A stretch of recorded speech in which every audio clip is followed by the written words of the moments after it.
Welcome to the Tech Egg. Don't get scrambled. Enjoy the video. In this video, I will explain how to use the WordPress database. The WordPress database is the backbone of your website, storing everything from posts and pages to user information and settings.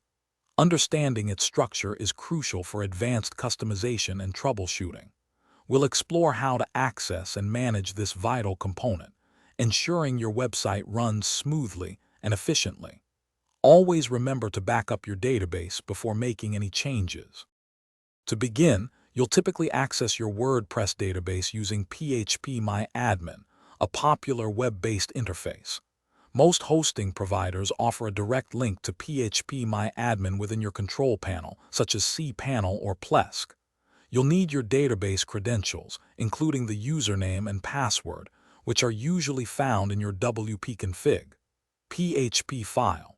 For more advanced users, command line access via SSH is also an option, offering greater control. Once inside, several common operations are essential for database maintenance. Regularly backing up your database is paramount. It's your safety net against data loss.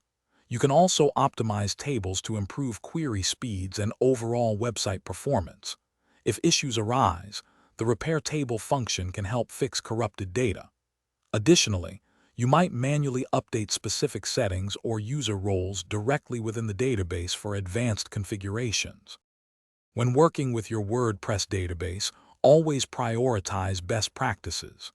The most critical rule is to create a complete backup before initiating any modifications. Avoid making direct edits unless you fully understand the potential impact on your website's functionality. For significant changes, always test them first in a staging environment. If you're unsure, consult the official WordPress documentation or seek expert assistance to prevent unintended issues. Thanks for watching. Consider subscribing if I helped unscramble your problems.